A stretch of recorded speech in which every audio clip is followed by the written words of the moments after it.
യേശുവിൽ ഏറ്റവും അനുഗ്രഹീതരായ പ്രിയപ്പെട്ടവരെ, ഇന്ന് വെള്ളിയാഴ്ചയാണ്. സന്തോഷത്തോടെ ആയിരിക്കാൻ, സമാധാനത്തിൻ്റെ തികവിലായിരിക്കാൻ, ദൈവത്തിൽ നിന്നുള്ള സമൃദ്ധിയായ നന്മകളും ഐശ്വര്യവും അനുഭവിക്കാൻ പരിശുദ്ധാത്മാവ് ഇന്ന് ഇടവരുത്തട്ടെ എന്ന് പ്രാർത്ഥിക്കുവാണ്. വചനം കേൾക്കുന്ന ലക്ഷക്കണക്കിന് ആളുകളുണ്ട് ഓൺലൈനിലൂടെ, ഇവിടെ വന്നുമൊക്കെ.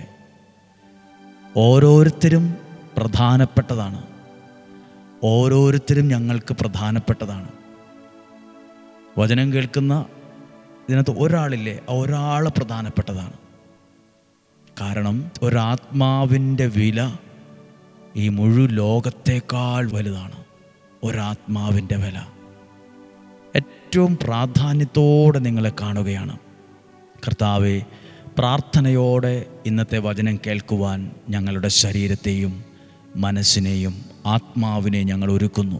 ഇങ്ങനെ പ്രാർത്ഥിച്ചേ. കർത്താവായ യേശുവേ, അങ്ങയുടെ വിലയേറിയ തിരുരക്തത്താൽ ഞങ്ങളെ വിശുദ്ധീകരിച്ച് ഡെയിലി ബ്ലെസ്സിങ്ങിലൂടെ വചനം കേൾക്കുന്ന ഓരോ വ്യക്തികളെയും, കുടുംബങ്ങളെയും, യുവതീവാക്കളെയും, കുഞ്ഞുങ്ങളെയും വിശുദ്ധീകരിച്ച് അങ്ങയുടെ വചനത്താൽ നിറച്ച് പരിശുദ്ധാത്മാവിനാൽ നയിക്കണമേ. ആമേൻ. അനുഗ്രഹയിലെ കൈവിരിച്ചു പിടിച്ചിരിക്കുന്ന യേശുവിൻ്റെ ആ കൈകൾക്കുള്ളിൽ നിന്ന് ഒരു സാക്ഷ്യം പറയുവാൻ ഈ ശുശ്രൂഷ കാരണമാകട്ടെ. ഒരു ദോഷവും എനിക്ക് വരികയില്ല, ഒരു തിന്മയും എനിക്ക് വരികയില്ല, ഒരനർത്ഥവും എൻ്റെ കൂടാരത്തെ തൊടുക പോലുമില്ല. എൻ്റെ ദൈവത്തിൽ ഞാനത് വിശ്വസിക്കുന്നു.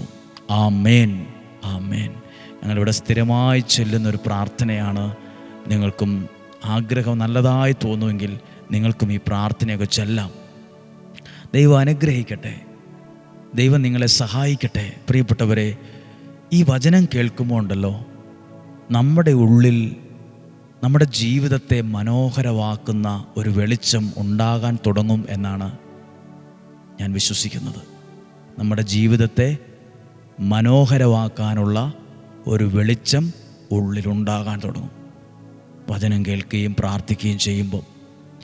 ഈ ലോകത്തിൻ്റെ പല കാര്യങ്ങളും ഉണ്ടല്ലോ, നമ്മുടെ ഉള്ളിലുള്ള ആ വെളിച്ചത്തെ ഊതിക്കെടുത്തുന്നതാണ്. നിങ്ങളിപ്പോൾ കേൾക്കുന്ന ഈ വചനമുണ്ടല്ലോ, പ്രാർത്ഥിക്കാൻ പോകുന്ന ഈ സമയമുണ്ടല്ലോ, അത് നിങ്ങളുടെ ഉള്ളിലെ വെളിച്ചത്തെ കെടുത്തുന്നതല്ല, അത് കുറച്ചുകൂടെ ഉജ്ജ്വലിപ്പിക്കുന്നതാണ്. ആ വെളിച്ചം അവിടെ ഇരുന്നിട്ട് എന്ത് ഗുണം? ആ വെളിച്ചം അവിടെ ഇരിക്കുമ്പോൾ നിങ്ങൾക്ക് മാത്രമല്ല, അത് നിങ്ങളിലൂടെ പലർക്കും അതൊരു അനുഗ്രഹമായിട്ട് മാറും. അത് നിങ്ങളുടെ ജീവിതവുമായി ബന്ധപ്പെട്ട എല്ലാ ഇരുട്ടിനെയും മാറ്റുന്നതാണ് ആ വെളിച്ചം. മാത്രമല്ല, ജീവിതത്തെ കുറെ കൂടി മനോഹരമാക്കുന്നതാണ് ആ വെളിച്ചം. അതുകൊണ്ട് ജാഗ്രതയോടെ കേൾക്കേണ്ട വചനമാണ് ഓരോ ദിവസത്തെയും. ജാഗ്രതയോടെ നമുക്കിന്ന് ജാഗ്രതയോടെ ഈ വചനം കേൾക്കാം. യെശയ്യാ പ്രവാചകന്റെ പുസ്തകം 54-ാം അധ്യായം 2-ാമത്തെ വാക്യം വായിക്കുമ്പോൾ, 2-ാമത്തെ വാക്യം നമ്മൾ ചെയ്താൽ 3-4 വചനങ്ങൾ ദൈവം നമുക്ക് വേണ്ടി ചെയ്യുന്നതാണ്. 2-ാമത്തെ വാക്യം: നിന്റെ കൂടാരം വിസ്തൃതമാക്കുക, അതിലെ തിരശീലകൾ വിരിക്കുക, കയറുകൾ ആവുന്നത്ര അയച്ച് നീളത്തെ കൂട്ടുക, കുറ്റികൾ ഉറപ്പിക്കുകയും ചെയ്യുക. നിങ്ങൾക്ക് പറ്റുന്നതൊക്കെയും ചെയ്യുക. നമ്മൾ ചെയ്യേണ്ടതൊക്കെ ചെയ്യുമ്പോഴാണ് ദൈവം നമുക്ക് വേണ്ടി ചെയ്യുന്നത്. നിങ്ങളൊരു കാര്യം, ഇതിനകത്ത് വാക്യം വായിക്കുമ്പോൾ കൂടാരം വിസ്തൃതമാക്കുക, തിരശീല വിരിക്കുക, കയറുകൾ ആവുന്നത്ര അയച്ച് നീളം കൂട്ടണം, കുറ്റികൾ ഉറപ്പിക്കണം. ഞാനിതിനെ ഇങ്ങനെ പറയട്ടെ, നമ്മുടെ വിശ്വാസം കുറച്ചുകൂടെ വർദ്ധിക്കണം, നമ്മുടെ പ്രാർത്ഥനാ ജീവിതം വർദ്ധിക്കണം, നമ്മുടെ കുടുംബത്തിലുള്ള സ്നേഹബന്ധങ്ങൾ വർദ്ധിക്കണം. നമ്മൾ കുറച്ചുകൂടെ എല്ലാ കാര്യവും കുറച്ചുകൂടെ നല്ലതാക്കണം, നീളം കൂട്ടണം, കുറച്ചുകൂടെ നമ്മൾ അനുദപിക്കണം, കുറച്ചുകൂടെ നമ്മളെ തന്നെ വിശുദ്ധീകരിക്കണം. അങ്ങനെയൊക്കെ ചെയ്യുമ്പോൾ 3-ാമത്തെ വാക്യം: നീ ഇരുവശത്തേക്കും അതിരുഭേദിച്ചു വ്യാപിക്കും. അപ്പോൾ നീ മുന്നോട്ട് ഒരാൾ പോകാതിരിക്കാൻ അവിടെ ചില അതിരുകളൊക്കെ ഉണ്ടായിരുന്നു. നമ്മൾ കുറച്ച് കാര്യങ്ങളൊക്കെ ദൈവനാമത്തിൽ ചെയ്യാൻ തുടങ്ങുമ്പോൾ ആ അതിരിനെ, ആ ബന്ധനത്തെ ഭേദിച്ച് വ്യാപിക്കും, വളരും, അഭിവൃദ്ധി പ്രാപിക്കും. നോക്കൂ, നീ ഇരുവശത്തേക്കും അതിരുഭേദിച്ചു വ്യാപിക്കുന്ന, നീ ഇരുവശത്തേക്കും വ്യാപിക്കും എന്ന് മാത്രമല്ല, അവിടെ ഒരു വാക്കുണ്ട്, അതിര്.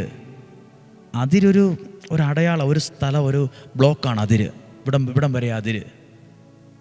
അതിരിനെ ഭേദിക്കും.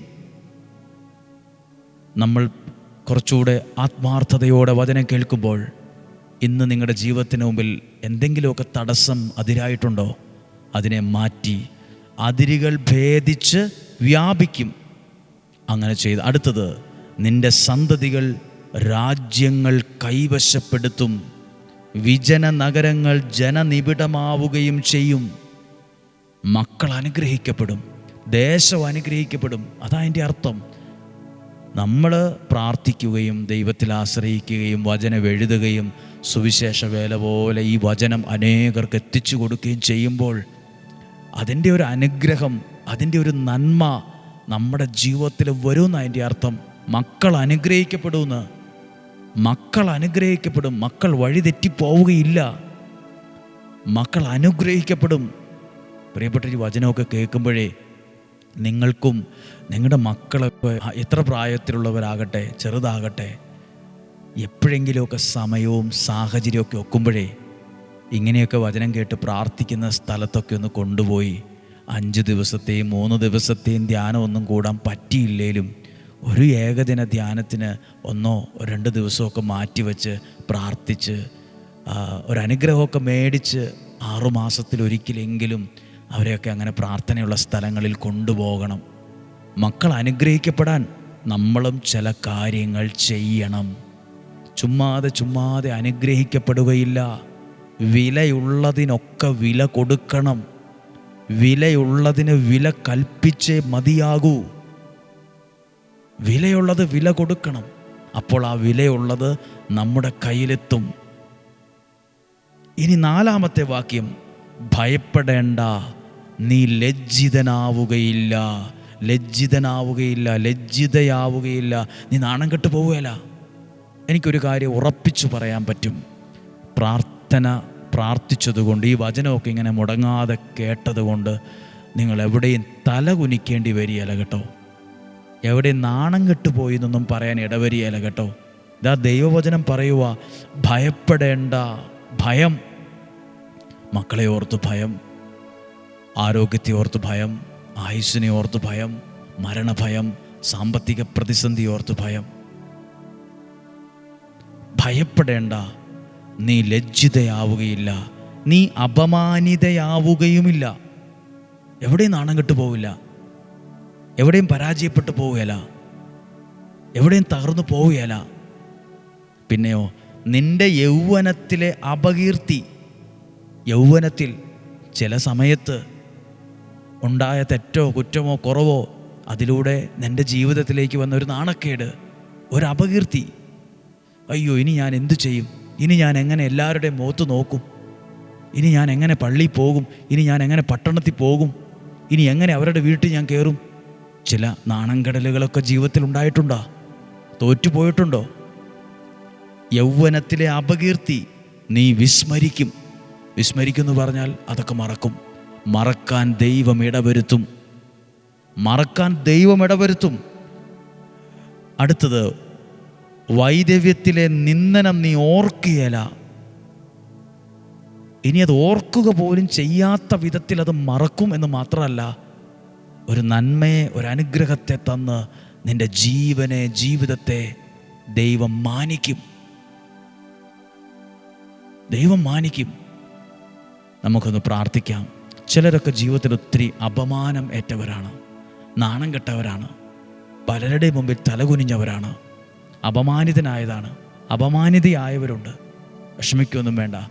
ദൈവവചനം പറയുന്നുണ്ട്, ജീവിതത്തിൽ തെറ്റു സംഭവിച്ചതായിരിക്കാം, കുറവ് സംഭവിച്ചതായിരിക്കാം, തെറ്റിദ്ധരിച്ചതാകാം, വിശ്വസിച്ചതാകാം. ചിലരെ എവിടെയൊക്കെയോ നാണം കെട്ടുപോയില്ലേ? വേദപുസ്തകം, ദൈവവചനം പറയുക, നീ അത് വിസ്മരിക്കും. നീ അതൊക്കെ മറക്കാൻ ഇടവരും. നീ ചെയ്യാൻ പറ്റുന്നതൊക്കെ ചെയ്യുക. കയറുകൾ ആവുന്നത്ര അയച്ച് നീളം കൂട്ട്. രണ്ടാമത്തെ വാക്യവാ കൂടാരം വിസ്തൃതവാക്ക്. കുറച്ചുകൂടെയൊക്കെ ഒന്ന് പ്രാർത്ഥിച്ചേ, കുറച്ചുകൂടെ വചനമൊക്കെ വിശ്വസിച്ചേ, അത് ഏറ്റെടുത്തേ, ആ വചനം എഴുതിക്കേ. ഒരു സുവിശേഷ വേല പോലെ ഈ വചനങ്ങൾ അനേകർക്കൊരു നിയോഗത്തോടെ എത്തിച്ചു കൊടുക്ക്. നമ്മളിലൂടെ ചില ദൈവപ്രവർത്തികൾ നമ്മൾ ചെയ്യുമ്പോൾ നമ്മുടെ ജീവിതത്തെ ദൈവം ഇരട്ടിക്കിരട്ടിക്ക് അനുഗ്രഹിച്ചു മാനിക്കുമെന്ന ഈ വാക്യത്തിൻ്റെ വചനത്തിൻ്റെ അർത്ഥം. ഇന്നലെ വരെ എന്തൊക്കെ സംഭവിച്ചോട്ടെ, ഇന്നലെ വരെ എന്തൊക്കെ വീഴ്ചകൾ, കുറവുകൾ, നാണക്കേടുകളൊക്കെ സംഭവിച്ചോട്ടെ, ദൈവത്തിൻ്റെ കരങ്ങളിൽ അത് അക്ഷരാർത്ഥത്തിൽ ഏൽപ്പിച്ചു കൊടുക്കുക. അത് ദൈവം ഏറ്റെടുത്ത് കുറെ കൂടി സന്തോഷമുള്ളൊരു ജീവിതത്തിലേക്ക് ദൈവം തന്നെ നിന്നെ കൈപിടിച്ച് നടത്തും. ഇതൊരു കഥയായി തോന്നരുത്, ഒരു ഭാവനയിലെ സങ്കല്പമായി തോന്നരുത്.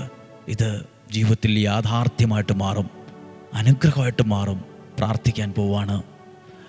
ഇന്ന് വെള്ളിയാഴ്ച ദിവസം നിങ്ങളെല്ലാം ഓർത്ത് പ്രാർത്ഥിച്ചോളാം കേട്ടോ. എല്ലാവർക്കും വേണ്ടി പ്രാർത്ഥിക്കുന്നുണ്ട്.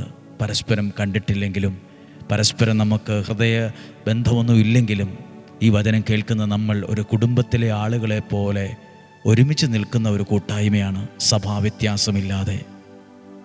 സഭാവ്യത്യാസമില്ലാതെ ദൈവവചനത്തിൻ്റെ മുമ്പിൽ, ദൈവ സ്നേഹത്തിൻ്റെ മുമ്പിൽ ഒരു കുടുംബമായി നിൽക്കുന്ന ഒരു വലിയ കൂട്ടായ്മയാണ്. സമ്പന്നരുണ്ട്, രാഷ്ട്രീയക്കാരുണ്ട്, പല മേഖലകളിൽ നിൽക്കുന്നവരുണ്ട്, സാധാരണക്കാരുണ്ട്, പാവപ്പെട്ടവരുണ്ട്, വിദ്യാഭ്യാസം ഉള്ളവരുണ്ട്, ഇല്ലാത്തവരുണ്ട്, എല്ലാത്തരം ആളുകളുണ്ട്. പക്ഷേ വ്യത്യസ്തതകളില്ലാതെ ഒരു കുടുംബമായി നിൽക്കുന്നവർ. നിങ്ങളെ ഓർത്ത് പ്രാർത്ഥിക്കട്ടെ. കർത്താവേ, ഇന്ന് ഞങ്ങൾ പ്രാർത്ഥിക്കുമ്പോൾ ഈ വചനം കേട്ട ഓരോ വ്യക്തിയും പ്രധാനപ്പെട്ടതാണ്. നിങ്ങളെന്ന വ്യക്തി പ്രധാനപ്പെട്ടതാണ്.